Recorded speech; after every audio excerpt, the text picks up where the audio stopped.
Good afternoon, everyone. Before I take questions, I'd like to wish everyone a Merry Christmas and Happy Holidays. This has been one of the toughest years we've ever faced as a nation. And the pandemic, the economic crisis, the calls for racial justice, historic and punishing wildfires and storms. So this season of reflection carries a much deeper meaning than it usually does. Over 320,000 lives lost to this virus. And Jill and I send our prayers, as I'm sure all of you do, to all who are facing this dark winter with an empty seat at the dinner table where a loved one used to sit and talk and laugh and reminisce. Our hearts go out to all of you who have fallen on hard times, through no fault of your own, I might add. Unable to sleep at night, weighed down with the worry of what tomorrow will bring for you and for your family. We're especially grateful for the healthcare workers on the front lines, the scientists, the researchers, the clinical trial participants on the front lines of the vaccine who deserve our thanks and who delivered us scientific breakthrough. And for all of you who have deployed family members in the military, we know what it's like. We know what that experience is like, how difficult it can be, especially at this time of the year. Our family knows your sacrifice, and our hearts are always with you. But keep the faith. Throughout this year, we had to forego many of our favorite holiday traditions we have as families, as communities, and as a country. For the Bidens, we usually have 20 to 25 family members over for Christmas dinner. And then the immediate family, 14 of our kids and grandkids and their spouses for coming down the stairs on Christmas morning, but not this year. Like we did over Thanksgiving, we all have to care enough for each other that we have to stay apart just a little bit longer. I know it's hard. We have a long way to go, but we're grateful that we've got the vaccine. And yesterday, in an effort to instill some confidence in the vaccine, I had my shot administered in public, and I got a chance to thank all those nurses and docs at Christiana Hospital for what they've been putting up with and doing for so long. I look forward to the second shot, and I have absolute confidence in the vaccine. But we're in short supply.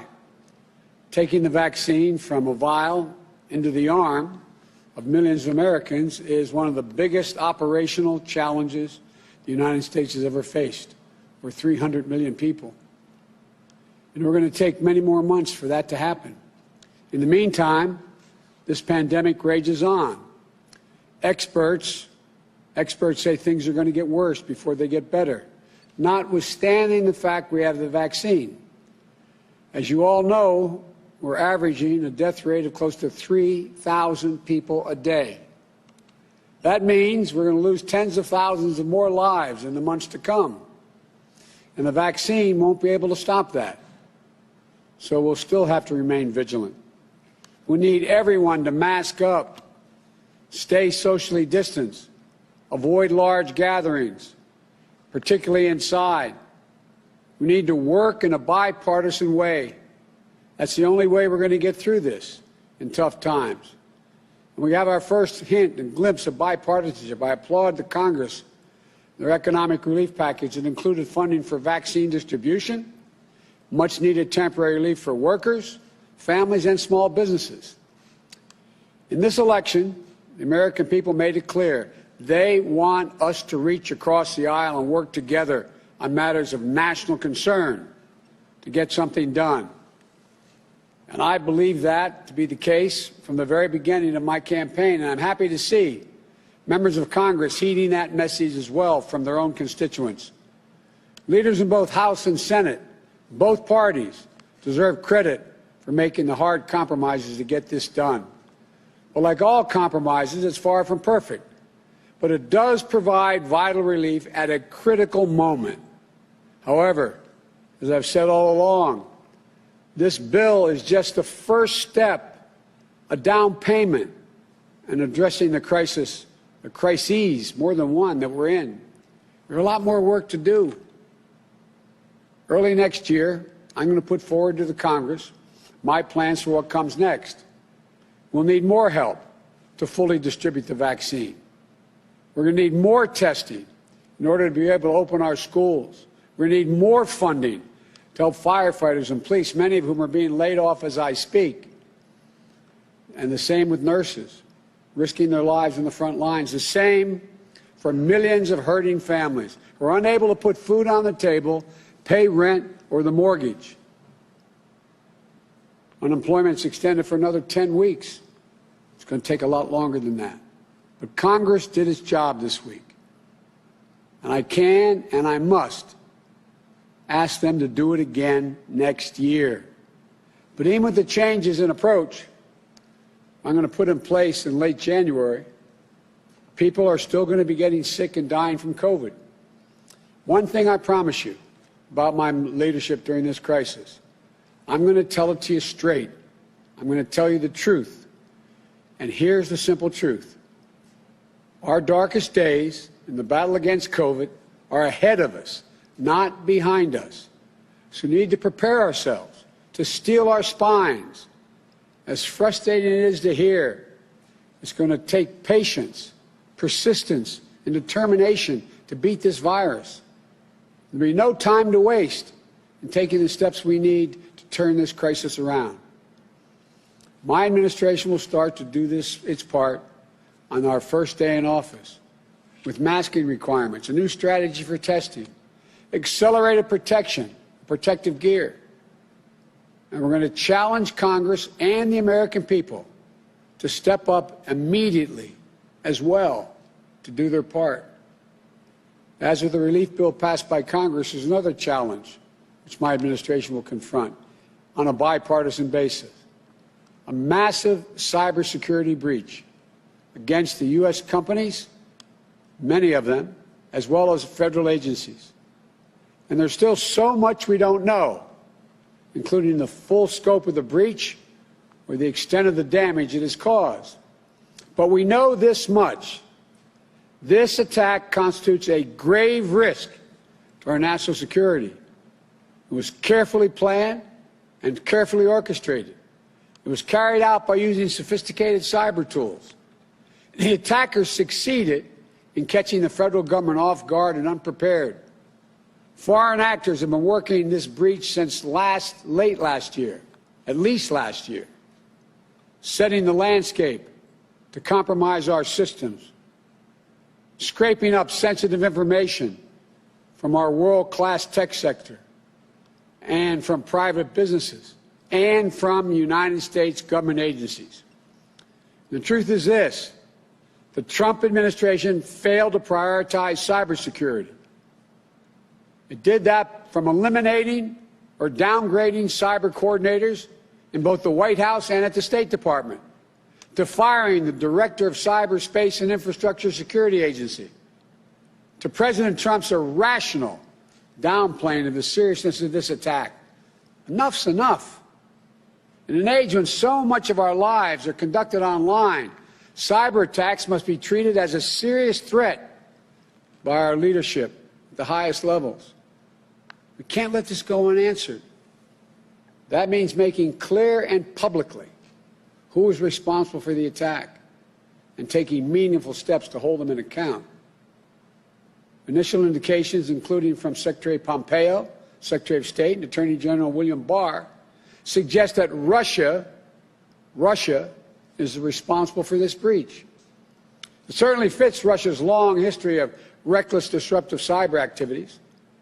But the Trump administration needs to make an official attribution. This assault happened on Donald Trump's watch, when he wasn't watching. It's still his responsibility as president to defend American interests for the next 4 weeks. But rest assured that even if he does not take it seriously, I will. While I'm disappointed by the response of President Trump, I was pleased to see leaders in both parties in the Congress speak out loudly and clearly on this attack. Again, I want to thank prominent Republicans in the Senate, particularly for speaking out. It's a sign a sign that with the new administration we can confront these threats on a bipartisan basis with a united front here at home. That should be encouraging to the American people and a warning to our adversaries. In the meantime, the President's team for the next 4 weeks need to cooperate fully, which they haven't been doing, to share information that becomes available on both the impact and our response to ensure a smooth transition to protect the American people as administrations change. Over the next month, I intend to continue focusing on building my team so that the right people are in place on day one of my administration to take over this effort, to prioritize cybersecurity across the board. And I'll consult with experts to plan for the steps that my administration will take in order to secure our systems, improve our cyber defenses, and to better withstand future attacks that we know will come, and to impose cost on those who conduct them. And I fully expect bipartisan support from this based on what we've heard so far. Our adversaries are highly capable. Cyber threats are among the greatest threats to our global security in the 21st century. And I believe we have to treat them with the same seriousness of purpose that we treated threats of other unconventional weapons. We have to work with our allies to establish clear international rules and mechanisms to enforce them, and consequences for those countries that violate them. I want to close with this. As I look at the first of what will be millions of vaccinations going in the arms of Americans after hundreds of thousands of lives lost, a Congress finally passing an economic relief package after months and months of delay, and a new urgency for a bipartisan approach to cybersecurity after years of a president who refused to stand up to our adversaries and hold them accountable. I'm reminded of the quote this season from a Jesuit priest named Alfred Delp. He wrote, quote, "Advent is a time for rousing." Delp believed at first we are shaken to our depths, and then we're ready for a season of hope. As a nation, we've certainly been shaken to our depths this year. Now it's time to awaken, to get moving, time for hope. We've gotten through tough times before in this nation. We'll get through these difficult times as well. And we'll do it by coming together, by working with one another, by being, you've heard me say many times, but we are at our best, the United States of America. There are certain things that rise way above partisan differences that threaten the United States. There are national security interests that require us to cooperate. And I'm confident we'll be able to do that. After a year of pain and loss, it's time to unite, to heal, to rebuild. For all those who are suffering right now, who've had enormous loss, and lie awake at night wondering what tomorrow's bring, I'd say, well, God bless you all, and I promise you, we're going to continue to push as hard as we can to finish the job. May God bless you all. May God protect our troops. Merry Christmas and happy holidays to you all. Now I'll be happy to take some questions. Megan, I'll let you tell me who's...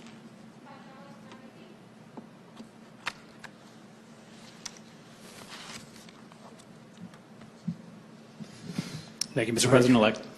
President Obama once referred to this emerging cyber battlefield as the Wild West. President Trump, in commenting on this most recent breach, said the situation was well under control. Given what you just said about this, that it represents a grave risk, do you believe it also represents an act of war, and will you respond in kind if so? The answer is, first of all, it is a grave risk, and it continues. I see no evidence that it's under control. I've seen none. Heard of none. The Defense Department won't even brief us on many things. So I know of nothing that suggests it's under control. This president hasn't even identified who's responsible yet. Number two, the question of the damage done remains to be determined. We have to look at very closely the nature of the breaches, how extensive they are, and what damage has been done.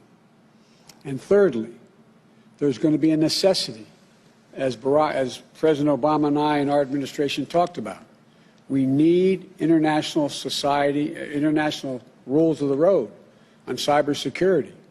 We have to bring along our allies and our friends so we hold everyone accountable who breaches any of these basic fundamental rules. And lastly, I believe that when I learn the extent of the damage and, in fact, who is formally responsible, they can be assured that we will respond, and probably respond in kind. There's many options which I will not discuss now. Why not lay out those kind of options publicly, though? Isn't part of the issue here deterrence and the fact that Russia felt some impunity, if it is indeed Russia, to do what they've done here? We have not done that in any other areas where we have faced international crises. We don't sit here and say that we're going to strike you with a nuclear weapon. We don't sit and we're going to say and so on.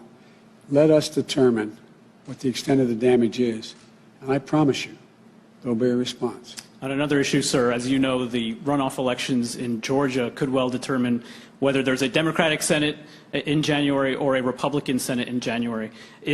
Are you waiting for the outcome of those two races to make some of the final selections for your cabinet, including the Attorney General, the most significant outstanding cabinet secretary you have to pick?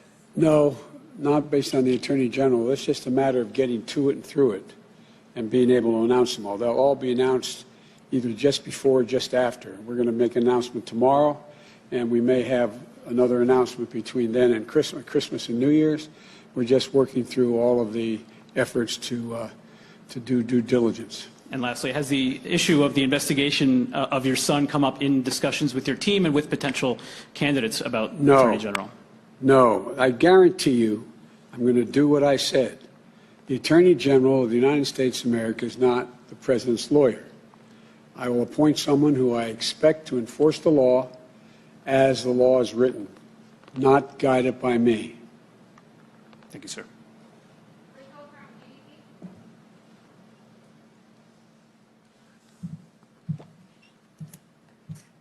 Thank you, Mr. President-elect. There is growing concern today about that new variant of COVID-19 sweeping across the UK. Should the United States right now impose a travel ban on flights coming in from the UK? As you know, there already is one, unrelated to that finding that new strain, number one. And the question is whether or not, at the very least, it only allows Americans coming home to be able to come back to the States, citizens. One of the things I'm waiting to get a response from my COVID team is whether or not we should require testing before they get on an aircraft to fly home, number one. And number two, when they get home, should they quarantine? That's my instinct, but I'm waiting to hear from my experts right now. You talked about how you want to propose a new COVID relief plan when you do take office. Yes. It took more than 6 months for Congress to reach this new deal. Americans are suffering at this moment. How can you assure Americans that relief will come and come soon? You all ask the most interesting questions. Have you ever known anyone in the history of the United States of America that could be president and assure exactly what the Congress is going to do? So I can't assure anything, but I can tell you what I expect. I fully expect on those critical issues that we're facing, number one, being able to get all the work we need done and all the funding to be able to get that vaccine in everyone's arm, and that's 300 million people. We'll get that done because you're going to see that the responsibility has already been recognized by the Republicans and Democrats in the Congress because the constituency is going to demand it, number one. Number two, all those people are out there hurting, lost jobs for no fault of their own. They've extended unemployment for 10 weeks. Simply not sufficient. Necessary to get it done, to get through the holidays, but I predict to you we'll get cooperation and get that done. I've been arguing from the very beginning and told how, I love it, it makes me sound so much younger, how naive I am, about how the Congress works. I think I've been proven right across the board. The things that are left to deal with, from employment to people needing unemployment insurance, to the ability to have access to health care, the ability to get the treatment for free, et cetera. All of that is something that the public is not going to stand for us not doing. And I think with Donald Trump not in the way, that will also enhance the prospect of things getting done. Will your plan include a new round of stimulus checks to the American people? And if Yes. so, for how much? Well, look, that's a negotiating issue, but it will. Yes, it will. And I think, by the way, I think we owe Bernie Sanders and his Republican colleagues thanks for getting not all the stimulus we looked for, 1,200, but getting 600 done. So I think you're seeing that there is a clear understanding that these issues go beyond any ideology. People are desperately hurting, and the Republicans are hurting as badly as Democrats. There are a few people, and I'm not saying they're responsible for any of this, a few people are doing extremely well in that K-shaped recovery, and they're doing fine, but they still need access to the vaccines. They still need access to making sure that we are able to handle crises in the hospitals, et cetera. So I think they're on the things relating to vaccine distribution, which is going to cost billions more dollars.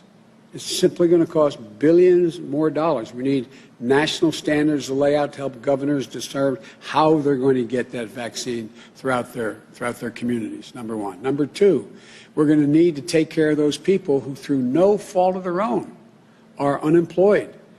They've worked like hell, but they have no job because of the COVID crisis. And thirdly, we're going to have to begin to rebuild the country. We can't wait. We can't wait to rebuild the economy. We're going to have to start doing that now on infrastructure programs and a whole range of other things. I think the sort of the dawn is broken on the vast majority of people. There are still people who don't want to help. There are still people who are insisting my way or the highway. But the vast majority of the members of Congress, I believe, will be able to work out those specific issues that are of national consequence. Thank you, Mr. President. Thank you.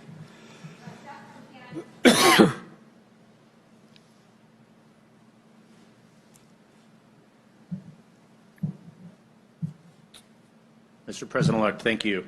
Thank you. I'm still not sure if I heard you say specifically, though, sir, what is your ask of the Congress? In just 1 month's time, what is your ask of the Congress after you have watched over these many months when people in your party as well did not necessarily act as quickly as some Americans would have liked? What is your ask, sir? My ask will be laid out there in detail, but it relates to four things. Number one, making sure we have all the money we need to get the vaccine to 300 million Americans at a minimum over the next year, the next calendar year. Number one. Number two, making sure that all those people who are unemployed through no fault of their own because of the COVID crisis, small businesses and big businesses, et cetera, shutting down, that they continue to be able to live day to day. They don't engage in food shortages. They're not in a position where they get thrown out of their homes. I would also be asking for a moratorium on being evicted from your homes for failure to pay rent. Moratoriums on relating to the issue of whether or not your mortgage are being paid. Thirdly, I think it's critically important we provide all of the PPE as well as the direct payments to small businesses and others to be able to stay open, to be able to keep their people employed. That is something that's going to increase as time moves. And lastly, we're going to need to make sure that we're in a position that we can provide for the opportunity for people to begin to go back to work and get new jobs, developing infrastructure. Given the narrow majorities in the House and Senate, you've watched many administrations come and go. Do you believe that you will have a honeymoon to get things accomplished? I don't think it's a honeymoon at all. I think it's a nightmare that everybody's going through, and they all say it's got to end. It's not a honeymoon. They're not doing me a favor.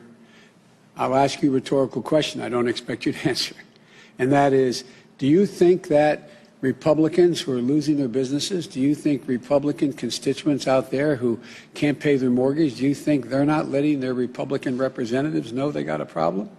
Do you think the person who just lost a family member and is worried about losing another one, who happens to be a Republican, a staunch Republican, isn't telling his or her Republican senator or state representative, you've got to help, you've got to get something done? Do you think all those people who are making judgments of whether or not my child will be able to go to school and I have to stay home and I can't go to work, therefore I have no income, are all Democrats? I think there's just been a dawning here. And look, you have a different team in town. You have a different team in town. I'm not going to villainize the opposition, but I'm going to stand and say this is what we got to do, because they know it. They know it. It's not like I'm saying what we want to do is we want to make sure that we are going to sign a new trade agreement with A, B, or C. This is life and death. That's why I believe we'll get it done. Sir, if I could ask a follow-up to the Attorney General decision. You and President Obama selected Eric Holder on December 1st. Every recent president has selected their Attorney General by this point. What is taking you so long to make this critical decision? And do you believe that this is a time in the post-Trump era where you need someone who is not steeped in politics, who may have a life's work above or beyond politics? The answer is, first of all, we've gone faster than everybody in the total cabinet. So not President Obama and yourself, sir. The whole cabinet? The whole cabinet. The whole cabinet? Well, there were a few missteps on commerce, as you remember, but I do. I'm sure. I didn't want to raise them, though. Right. But look, this is, we're looking for a team who will instill the greatest confidence in the professionals at DOJ to know once again that there is no politics. There's no politics. As you know, there's been a great debate about, in every single appointment, whether or not there are enough African Americans, enough Hispanics, enough Asian Pacific Americans, enough people who are new and young. So we're just working through it. It's not by design. There's not an obvious choice in my mind. Thank you, sir. Thank you. Merry Christmas. Merry Christmas. Hi, Mr. President-elect. Hey. You just spoke about your confidence that it'll be possible to get things done once President Trump has left office. Excuse me, not just because he's left office, because it's all becoming obvious exactly what's at stake. Right. But even so, are you concerned about the effects long-term that his presidency and now in the transition, his refusal to concede, his challenges to the election will have on American politics, will have on the Republican Party, especially if he does take the step of filing for re-election next month, or run in 2024? You know, are you concerned about him lingering around? I know I see you smiling, but I still have to ask it. And kind of a corollary to that, would you consider filing for re-election early next year to show that you're not going to be a lame duck? I'm not going to be a lame duck. Just watch me. Just watch me. I've been saying this from the very beginning. Look, let's just get the work of, from this point on, for the next several years, there is one objective, and it's not my political future. It's bettering the circumstances for the average American. That's what it's all about. And I want to communicate to the American people what I hope they already understand about me. It's about them. It's not about me. It's not about me. But still, do you think that the climate will be different after President Trump than it was Well, before we'll see. I don't know. I mean, I'm not a fortune teller, but I can tell you that the calls I've gotten from sitting Republicans in powerful positions, they know me, they know I level with them, they know I never mislead, they know I tell them the truth, and they know I don't go out of my way to try to embarrass. And in terms of the transition, are there areas where the Trump team has not been cooperative that have not been made public? We've heard a bit about the issues at the Pentagon last week. Are there other areas that you think the public should be aware of? There are other areas I'm not sure it's relevant whether the public should be aware of. Look, what I'm trying to do is pull together the political parties that are in the Congress that know that we're facing 4 serious crises. And we have to address all of them. None of us can get all we want, but we can make real progress. And so my focus is on uniting, not emphasizing the divisions. Thank you. Thanks.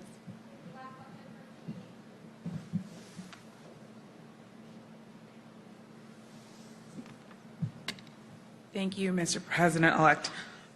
Russia, as you said, is suspected of carrying out this massive cyber hack. You said it happened under President Donald Trump's watch, but of course in January 21, it will then, of course, land on your doorstep. My question is, what are the... Wait, let's get something straight. Will land on my doorstep. His failure will land on my doorstep. Yes. Okay.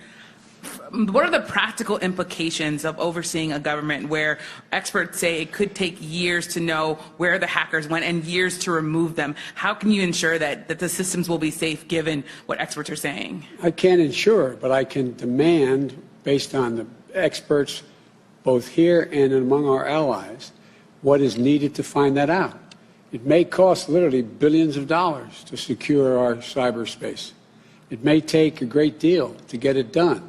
First and foremost, it takes people who are knowledgeable and vigilant about what is happening and how it's happening. And so I'm just going to do all that need be done, to determine, A, the extent of the damage, B, the nature of how it occurred, C, what I should be doing internally in terms of my administration to protect against it in the future, and number 4, getting together with our allies to try to set up an international system of what constitutes appropriate behavior in cyberspace and get us all to get to the point where we all hold any other country liable for their breaking out of those basic rules. And just to be clear at the top of that, did you say you couldn't ensure that the systems would be safe when you came into office then? Of course I can't. I don't know what the state of them is. They're clearly not safe right now. And then between now and January 20th, the likelihood of my being able to garner all the information, the extent and depth of the violations, exactly how the codes or how it were breached, what was done, is not within my power to do that. But it will be an overwhelming focus for my administration. And my other question is on immigration. Yes. I was just reading about the fact that officials in your transition, Jake Sullivan, Susan Rice, they say you won't be immediately rolling back Trump immigration policies. And I stress immediately. There are some immigration advocates who say, why not roll back the Remain in Mexico policy? Why not roll back the asylum restrictions? What is your timeline for rolling back some of the specific Trump administration immigration policies? We've already started discussing these issues with the President of Mexico and our friends in Latin America. And the timeline is to do it so that we, in fact, make it better, not worse.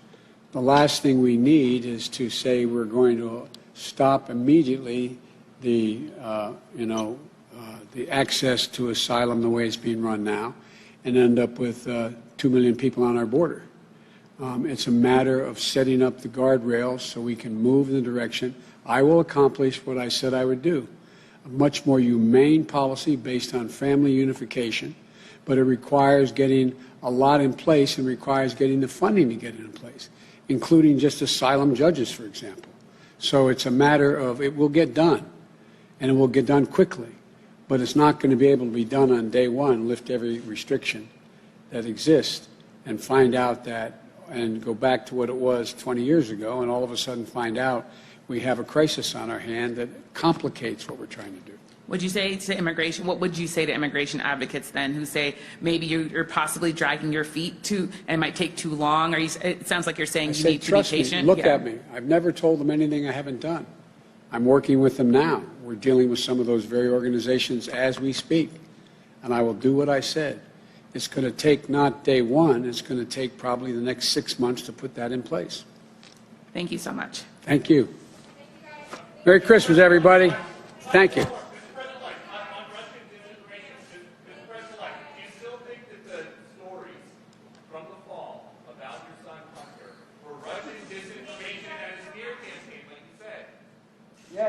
Yes. God love you, man. You're a one-horse pony. I tell you. Thank you. I promise you, my Justice Department will be totally on its own, making its judgments about how they should proceed. Thank you.